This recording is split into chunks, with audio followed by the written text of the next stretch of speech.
kami membuat media digital yaitu berbentuk audiovisual, yaitu video pembelajaran tentang struktur tumbuhan dan fungsi tumbuhan. Media yang kami buat adalah kurikulum merdeka dengan fase B untuk siswa SD kelas 3. Media yang kami buat ini adalah jenis audiovisual dengan mata pelajaran IPAS atau Ilmu Pengetahuan Alam dan Sosial yang membahas materi tentang struktur tumbuhan dan fungsinya dengan kompetensi dasarnya yaitu untuk mengidentifikasi bagian tubuh tumbuhan dan mendeskripsikan fungsinya.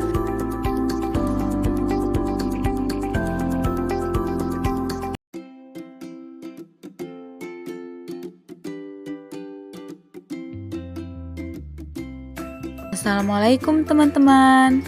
Pada video kali ini kita akan belajar tentang struktur tumbuhan dan fungsinya. Apa aja sih struktur tumbuhan dan fungsinya? Mari kita simak video pembelajaran berikut ini. Nah, struktur tumbuhan terdiri dari 6 bagian, yaitu daun, biji, batang, akar, buah, dan bunga. Yang pertama itu ada struktur akar. Bagian-bagian akar yaitu pertama epidermis. Akar merupakan bagian akar yang terdiri atas selapis sel yang tersusun rapat dengan dinding sel yang mudah dilewati air. Kedua, rambut akar adalah bagian dari lapisan epidermis akar perluasan permukaan yang berfungsi untuk mengoptimalkan penyerapan air dan mineral-mineral hara. Ketiga, protoderma merupakan lapisan terluar yang akan membentuk epidermis pada tumbuhan. Keempat, jaringan meristem dasar adalah sebagai jaringan yang membelah dan memperbesar diameter akar pada tanaman. Kelima, tudung akar atau kaliptra merupakan struktur akar terbilang sangat kuat, letaknya berada paling ujung akar menembus tanah. Keenam, zona pematangan adalah daerah sel-sel akar yang mulai mengalami spesialisasi struktur dan fungsinya. Ketujuh, zona pemanjangan, yaitu tempat sel-sel mengalami pemanjangan sehingga akar bertambah panjang dan besar. Kedelapan, zona pembelahan, terletak di paling ujung berdekatan dengan tudung akar atau kaliptra. Di zona ini terjadi pembelahan sel sehingga jumlah sel akan semakin banyak.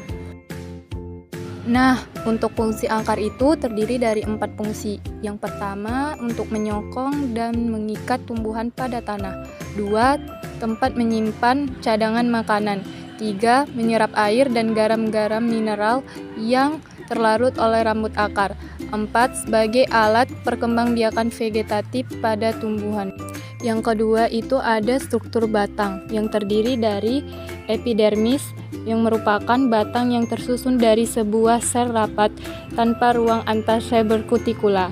Yang kedua, korteks, batang tersusun dari parenkim, kolenkim, dan sklerenkim berupa serabut, sklereid, dan idioblast. Floem adalah jaringan pembuluh berfungsi untuk mengangkut dan mendistribusikan zat makanan dari hasil fotosintetis dari daun ke seluruh tubuh tumbuhan. Silemda adalah jaringan pembuluh yang berfungsi mengangkut air dan nutrisi yang diserap akar ke seluruh bagian tumbuhan. Kambium adalah lapisan jaringan meristematik pada tumbuhan yang berfungsi dalam pertumbuhan sekunder tumbuhan. Empulur merupakan bagian terdalam dari batang yang tersusun dari parenkrim. Nah, adapun fungsi batang yaitu 1, sebagai penopang agar tumbuhan tetap berdiri tegak. 2, tempat sebagai melekatnya daun, bunga, dan biji agar mudah mendapatkan cahaya matahari. 3, sebagai pengangkut air dan mineral dari akar ke daun. 4, mengangkut zat-zat makanan dari daun ke seluruh bagian tumbuhan. 5, menyimpan makanan cadangan, membantu proses pernapasan melalui lentisel dan perkembangbiakan vegetatif. Yang ketiga itu struktur daun yang terdiri atas helaian daun, disebut juga lamina. Lamina berbentuk seperti bilah yang melebar dan melekat pada batang tumbuhan menggunakan tangkai daun. Yang kedua ada tangkai daun. Tangkai daun adalah bagian atau organ daun yang dapat menopang atau menahan helaian daun agar tidak jatuh. Yang ketiga ada tulang-tulang daun. Berdasarkan susunannya tergolong menjadi 4, yakni tulang daun menyirip, tulang daun menjari, tulang daun melengkung, dan tulang daun sejajar. Yang keempat ada ujung daun. ujung daun adalah bagian paling ujung di daun yang membentuk sudut runcing. Nah, di sini ada fungsi daun yang terdiri dari beberapa macam. Yang pertama, ada tempat berlangsungnya fotosintesis. Yang kedua, mengambil gas karbon dioksida CO2 sebagai sumber fotosintesis. Yang ketiga, mengatur penguapan air atau transpirasi. Yang keempat, sebagai pernapasan, respirasi tumbuhan. Yang keempat, itu ada struktur bunga yang terdiri atas kepala putik. Kepala putik adalah bagian yang berada paling ujung atas dari putik. Tangkai putik merupakan saluran penghubung antara putik dengan ovarium. Kelopak bunga adalah perhiasan bunga yang terletak pada lingkaran terluar. Tangkai bunga.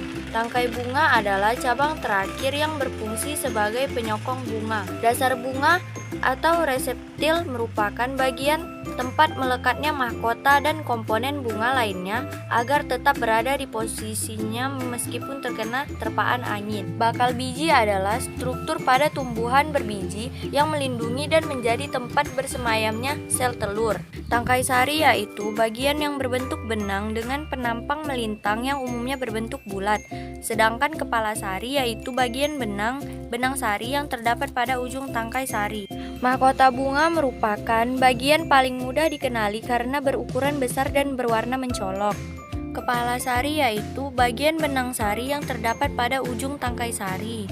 Serbuk sari. Serbuk sari merupakan organ jantan pada tumbuhan yang berperan penting dalam proses evolusi tumbuhan. Nah, di sini ada fungsi bunga, yaitu yang terdiri dari yang pertama sebagai alat untuk perkembangbiakan generatif, yang kedua untuk menarik perhatian serangga agar hinggap dan melakukan penyerbukan, yang ketiga sebagai tempat menyatunya gamet jantan dan gamet betina, yang keempat untuk menghasilkan biji, yang kelima untuk dinikmati keindahan bunganya oleh manusia. Yang kelima itu struktur buah yang terdiri atas 1. Biji. Biji adalah bakal biji dari tumbuhan berbunga yang telah masak. 2. Daging buah. Daging buah merupakan istilah awam untuk bagian buah yang lunak, berair, dan biasanya merupakan bagian yang dimanfaatkan. Yang ketiga, kulit buah. Kulit buah merupakan lapisan terluar dari buah yang dapat dikupas. Fungsi buah ada 2. Yang pertama, sebagai material pembungkus sekaligus pelindung biji. Yang kedua, sebagai tempat menyediakan cadangan makanan ketika terjadinya proses perkecambahan. Yang keenam yaitu ada struktur biji yang terdiri atas pusar biji. Bagian biji tempat pelekatan tali pusar dinamakan pusar biji atau hilus. Inti biji atau isi biji ialah semua bagian biji yang terdapat di dalam kulitnya. Kulit biji atau spermodermis adalah lapisan biji bagian paling luar yang melapisi semua bagian biji. Fungsi biji yang pertama adalah sebagai alat berkembang biak. Yang kedua sebagai tempat cadangan makanan, dan yang ketiga sebagai pembentuk tumbuhan baru. Oke teman-teman, cukup sekian ya videonya tentang video pembelajaran struktur tumbuhan. Sampai jumpa di video selanjutnya. Adapun tujuan pembelajaran dari media ini adalah yang pertama, siswa dapat mengidentifikasikan bagian-bagian tubuh dari tumbuhan. Yang kedua, siswa dapat memahami fungsi dan masing-masing bagian dari tubuh tumbuhan. Yang ketiga, siswa dapat menjelaskan bagian-bagian tubuh dari tumbuhan dan fungsinya. Saya akan menjelaskan bagaimana cara menggunakannya. Caranya, 1. Mempersiapkan laptop, sound, kabel, infocus, dan video yang akan ditayangkan. 2. Menampilkan video pembelajaran kepada siswa dengan menggunakan infocus. 3. Mengajak siswa untuk menyimak dan memahami video pembelajaran tentang struktur dan tumbuhan serta fungsinya. 4. Guru menampilkan tujuan pembelajaran ini dan teknis pembelajaran dalam video pembelajaran tentang struktur tumbuhan dan fungsinya. 5. Setelah siswa siap menyaksikan tayangan video pembelajaran tersebut, kemudian guru memberikan kuis atau pertanyaan yang berkaitan tentang struktur tumbuhan kepada siswa. 6.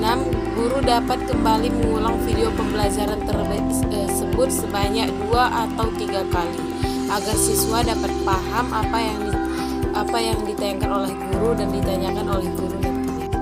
Sekian penjelasan dari kami tentang media audiovisual pada materi struktur tumbuhan dan fungsinya. Apabila ada kesalahan kata, kami mohon maaf. Kami akhiri. Wassalamualaikum warahmatullahi wabarakatuh.